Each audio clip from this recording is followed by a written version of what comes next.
देवियों और स्वजनों, न्याय के प्रति आस्था और श्रद्धा का भाव हमारी परंपरा का हिस्सा रहा है।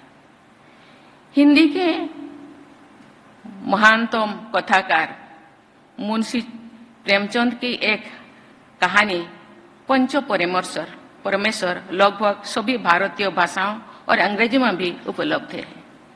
इस कहानी में गांव के लोग जिस व्यक्ति को सरपंच बनाते हैं उसके विचारों को मैं उद्धृत करना चाहती हूँ। वो कहता है, मैं इस वक्त न्याय और धर्म के सर्वोच्च आसन पर बैठा हूँ।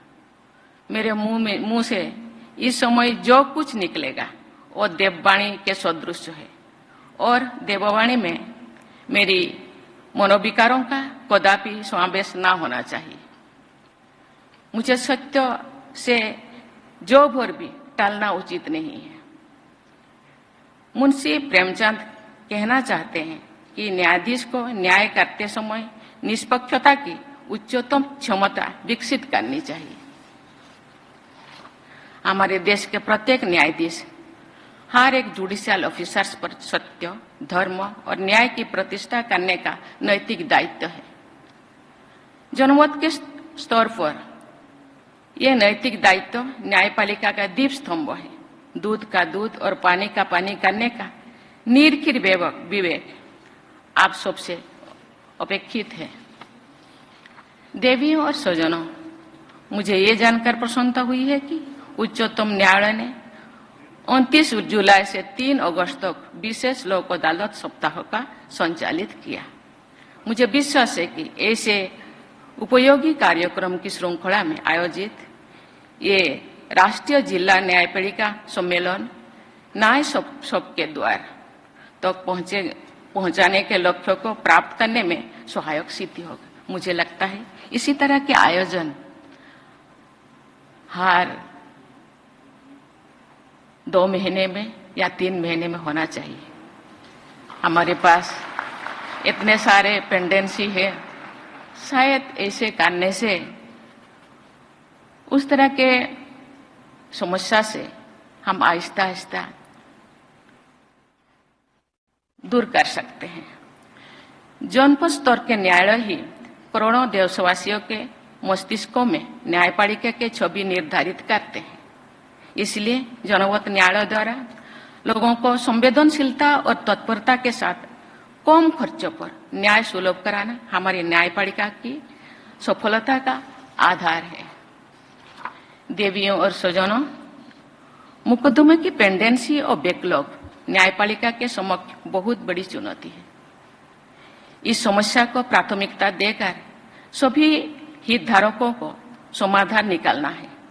मुझे ये जानकर प्रसन्नता हुई है कि इस सम्मेलन के एक सत्र में केस मैनेजमेंट से जुड़े कई आयामों पर चर्चा हुई है। मुझे विश्वास है कि इस चर्चाओं के व्यवहारिक परिणाम सामने जरूर आएंगे। हमारी संविधान में पंचायतों और नगरपालिकाओं के माध्यम से स्थानीय स्तर पर लेजिस्लेटिव और एग्जीक्यूटिव निकायों की शक्तियों और उत्तरदायित्वों के लिए प्रावधान किया गया है। क्या यही प्रावधान इन्हीं के समतुल्य स्थानीय स्तर पर न्याय व्यवस्था के बारे में भी सोचा जा सकता है? स्थानीय भाषा तथा स्थानीय परिस्थितियों में न्याय प्रदान करने की व्यवस्था करके शायद न्याय सबसे द्वार तो पहुंचाने के आदर्श को प्राप्त करने में सहायता होगी। मुझे लगता है कि इस सम्मेलन में जनपद न्यायाधीश के साथ साथ सभी उच्च न्यायालयों के मुख्य न्यायाधीशों की भागीदारी से जनपद स्तर की न्याय प्रक्रिया को बाधित कर रही समस्याओं के व्यवहारिक समाधान स्पष्ट हुई होगी।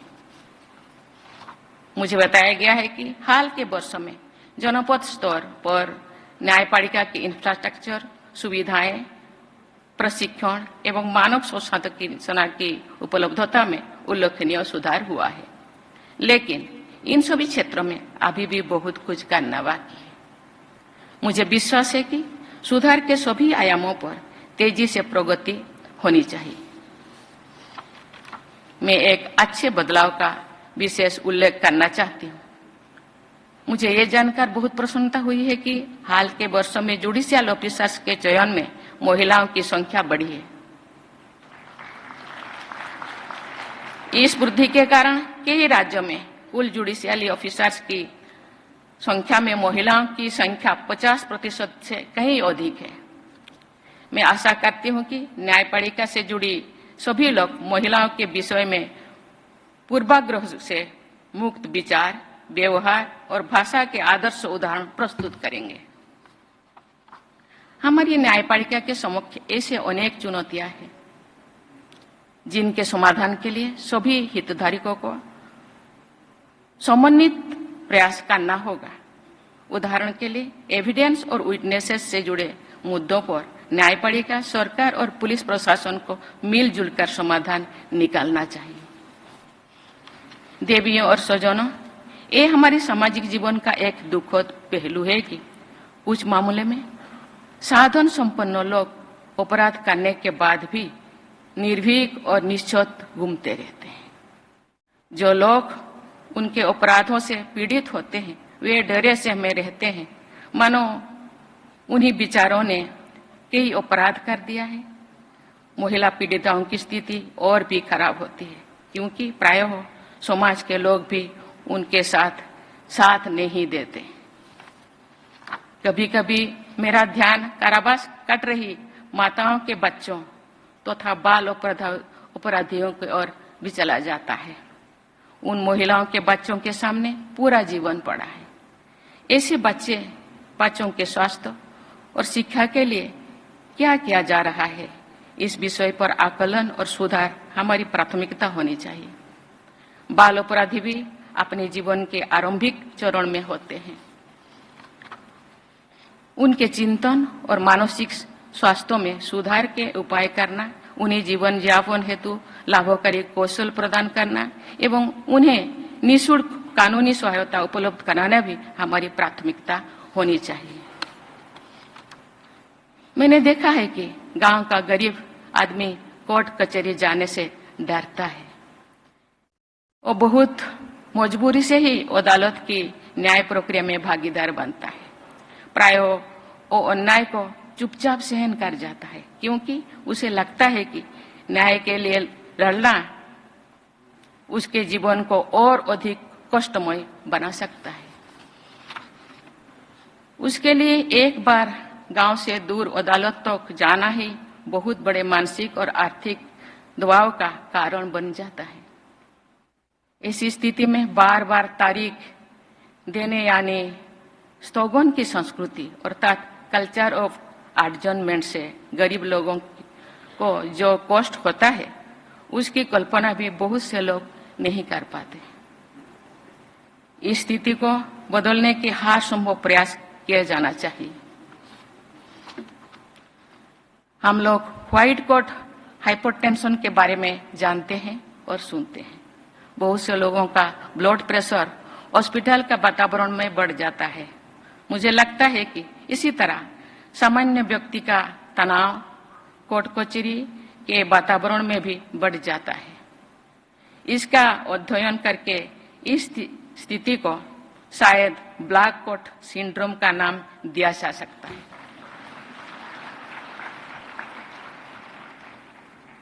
अदालत में सामान्य लोग घबराहट में प्राय हो अपने पक्ष में बातें भी नहीं कह पाते हैं जो वे अच्छी तरह से जानते हैं और कह सकते हैं लेकिन कह नहीं पाते। जो बलात्कार जैसे जघन्य अपराध के मामले में न्यायालय के निर्णय एक पीढ़ी के गुजर जाने के बाद आते हैं तो सामान्य व्यक्ति को लगता है कि न्याय प्रक्रिया में संवेदनशीलता कम है। मैं आपको एक बार में कही थी कि गांव के लोग, गरीब लोग अदालत से नीचे से ऊपर तक जितने न्यायाधीश है सबको भगवान मानते हैं क्योंकि वहां जस्टिस मिलता है। साधारण में एक कहावत है, भगवान के घर देर है लेकिन अंधेरा नहीं। लेकिन देर कितने दिन तक, कितना देर हो सकता है? 32 साल, 12 साल, 20 साल, 10 साल, हम लोगों को सोचना चाहिए। तब तक जिसको न्याय मिलेगा 32 साल के बाद शायद उनके चेहरे से मुस्कान ही खत्म हो जाएगा, जिंदगी ही खत्म हो जाएगी। इसके बारे में बहुत सी गहरे से सोचना चाहिए। मुझे ये देखकर बहुत प्रसन्नता हुई है कि उच्चतम न्यायालय ने भारतीय नागरिक सुरक्षा संहिता के उस प्रावधान को रेट्रोस्पेक्टिव इफेक्ट से लागू करने का आदेश दिया है, जिसके तहत पहली बार अभियुक्त हुई तथा नियम अधिकतम कारावास की 1/3 अवधि काट चुके लोगों को जमानत पर रिहा करने की व्यवस्था की गई है। मैं आशा करती हूं कि आपराधिक न्याय की नई व्यवस्था की इसी तत्परता के साथ लागू करके हमारी न्यायपालिका न्याय के एक नए युग का सूत्रपात जरूर करेंगे। भारत के मुख्य न्यायाधीश महोदय ने सभी नागरिकों के लिए न्याय तक पहुंचने सुनिश्चित करने का संकल्प के साथ इस सम्मेलन का आयोजन कराया है। न्याय सुलभ करने का ये संकल्प सिद्ध हो, इसी शुभेच्छा के साथ मैं अपनी वाणी को विराम देती हूँ। जय हिंद, जय भारत।